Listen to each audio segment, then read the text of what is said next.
ingatan kita bagaimana 4 pasang pebulu tangkis di cabang ganda putri dari Cina, Korea Selatan, dan Indonesia didiskualifikasi karena dituding-tuding bermain asal-asalan untuk menghindari lawan-lawan tangguh di babak selanjutnya. Skandal olahraga tersebut bukanlah yang pertama dan satu-satunya. Walau dalam olahraga nilai sportivitas harusnya dijunjung tinggi, namun ternyata ada saja pihak-pihak tertentu yang berbuat kecurangan agar dapat meraih kemenangan. Tetapi layaknya bau bangkai yang tidak dapat disembunyikan, kecurangan demi kecurangan di lapangan olahraga itu pun akhirnya terkuak juga.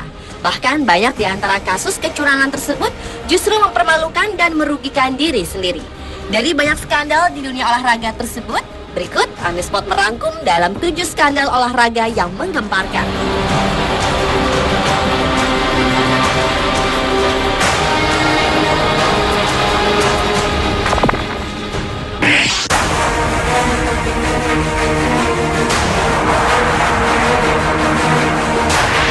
Skandal olahraga pertama terjadi di Olimpiade London. Belum lama pesta olahraga sedunia itu dibuka, catatan buruk sudah dicoreng juara dunia lompat tinggi asal Yunani, Dimitris Chondrokoukis.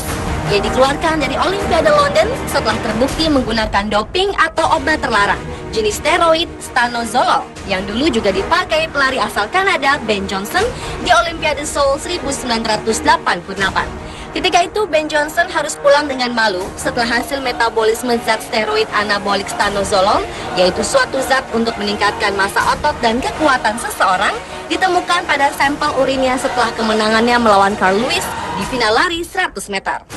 Padahal kemenangannya saat itu menoreh rekor dunia, yaitu 9,79 detik. Setelah dilarang tampil selama 2 tahun, Ben Johnson yang sempat dijuluki Fantastic ini kembali bertanding, tetapi kembali juga dihukum seumur hidup setelah ditemukan terlalu banyak hormon laki-laki testosteron di tubuhnya akibat penggunaan doping.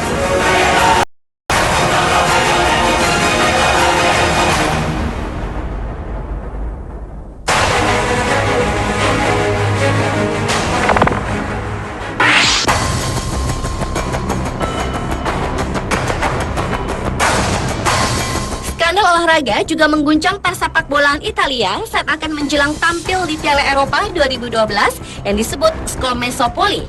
Pesepak bola Domenico Criscito ditangkap polisi karena diduga terlibat skandal pengaturan skor yang terjadi di Serie A dan Serie B musim 2010-2011. Pelatih Cesare Prandelli pun mencoret nama Criscito dari skuad Italia.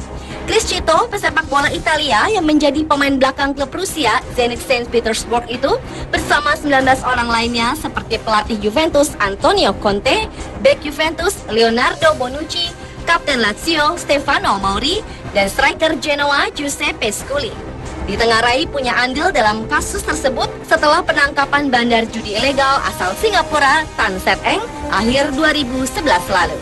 Conte diduga terlibat pengaturan skor ketika masih menangani klub Siena FC di Serie B. Sedangkan Bonucci melakukan skandal pengaturan skor ketika masih membela klub Bari. Sementara itu Mauri, Criscito, dan Scully diduga terlibat pengaturan skor saat Lazio melawan Genoa.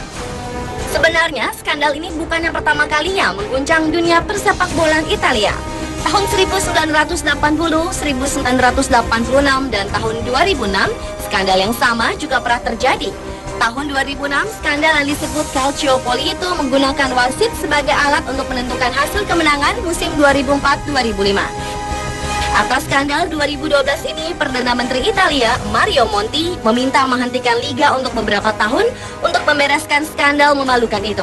Namun pernyataan Mario Monti mendapat penolakan dari Presiden Federasi Sepak Bola Italia, Giancarlo Abete, mengingat betapa pentingnya sepak bola di Italia.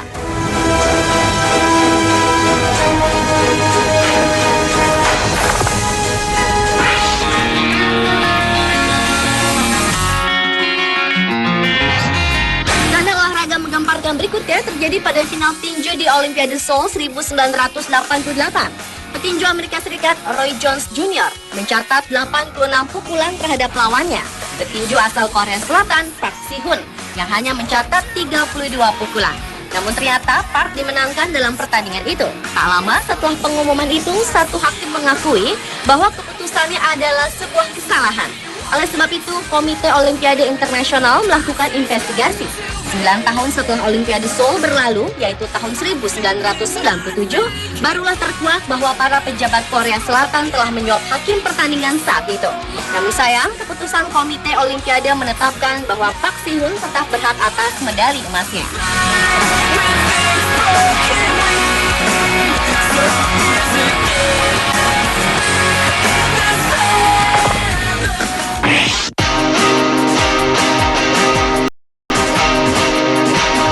Kejuaraan sepak bola bergengsi se-ASEAN yaitu Piala Tiger 1998 ternyata melahirkan skandal yang sempat mempermalukan Indonesia. Pada pertandingan terakhir babak penyisihan grup antara Thailand dan Indonesia, ternyata kedua tim berusaha untuk tidak menjadi pemenang sebagai pencegahan bertemu tuan rumah Vietnam di semifinal. Karena saat itu timnas Vietnam sedang berjaya. Di babak pertama, tampak tim Indonesia maupun Thailand mencari kekalahan dengan bermain tanpa penyerangan yang berarti dan tanpa perlawanan. Memasuki babak kedua, barulah ada upaya untuk mencetak gol. Walaupun tampak para pemain bertahan di kedua tim, terkesan membiarkan gol terjadi di gawangnya. Mendekati akhir pertandingan, kedudukan tetap 2-2 untuk Indonesia dan Thailand. Tiba-tiba seorang pemain bertahan Indonesia, Mursyid Effendi yang sedang menguasai bola justru memasukkan bola ke gawang Indonesia sendiri. Dan pertandingan itu berakhir dengan skor 3-2 untuk Thailand.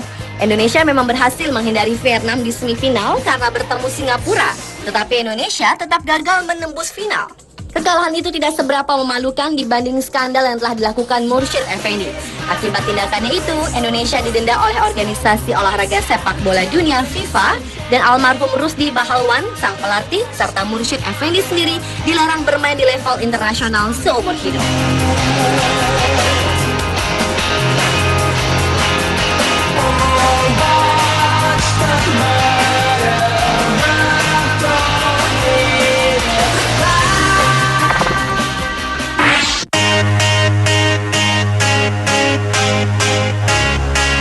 Skandal yang tak kalah memalukan terjadi di arena skating pada Olimpiade musim dingin di Salt Lake City, Utah, Amerika Serikat tahun 2002. Di Olimpiade tersebut, pasangan skater asal Kanada, Jamie Seal dan David Pelletier, merupakan satu-satunya atlet skating yang memberikan penampilan yang sempurna. Hal itu membuat pasangan ini difavoritkan meraih medali emas. Namun anehnya, 5 hakim justru berpihak ke pasangan skater asal Rusia, Elena Bereznaya dan Anton Stikarulidze. Sementara 4 hakim memenangkan Jamie Seal dan David Pelletier. Hal itu membuat pasangan Kanada tersebut akhirnya hanya memboyong medali perak. Atas kejanggalan ini diduga ada kecurangan telah dilakukan. Lalu media Amerika Serikat dan Kanada menuntut keadilan bagi pasangan Kanada tersebut. Keesokan harinya, salah seorang hakim dari Prancis, Marie-Reine Lehoudin, yang telah memenangkan pasangan Rusia mengakui bahwa ia telah dibeli. Rusia berjanji akan memberi tempat pertama bagi tim penari es Prancis jika ia menyerahkan suaranya untuk Elena Bereznaya dan Anton Stikarulidze. Oleh karena itu, International Skating Union pun melakukan penyelidikan. Dan akhirnya pasangan Kanada, Jamie Seal dan David Pelletier dinyatakan sebagai peraih medali emas Olimpiade musim dingin Salt Lake City. Namun mereka harus berbagi medali emas dengan pasangan skater Rusia yang sudah terlanjur dinyatakan meraih juara pertama.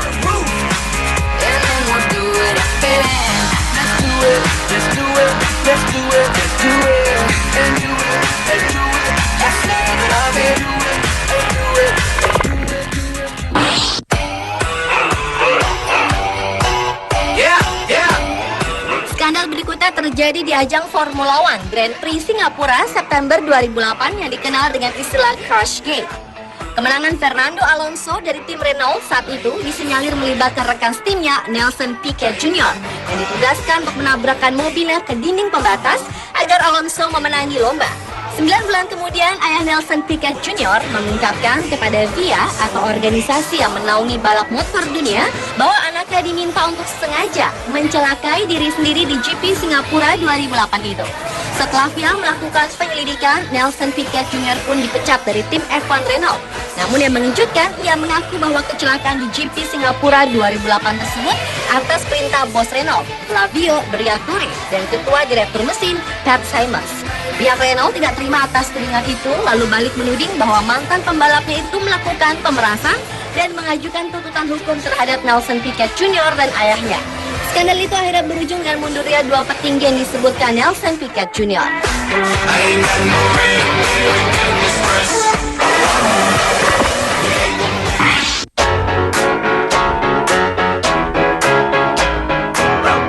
Skandal olahraga menggemparkan terakhir dialami Nancy Kerrigan, atlet ice skating asal Amerika Serikat.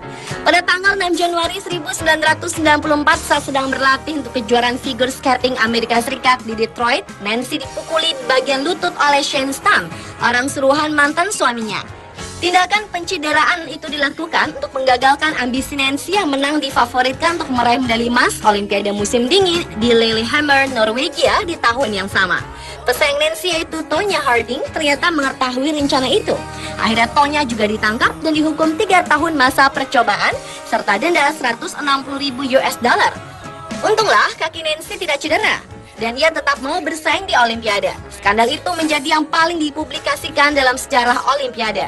Oleh karena itu pertandingan Nancy Kerrigan dan Tonya Harding menjadi pertandingan yang paling banyak ditonton dalam Olimpiade Lillehammer. Nancy Kerrigan akhirnya berhasil memenangkan medali perak, sementara Tonya Harding berada di urutan ke-8.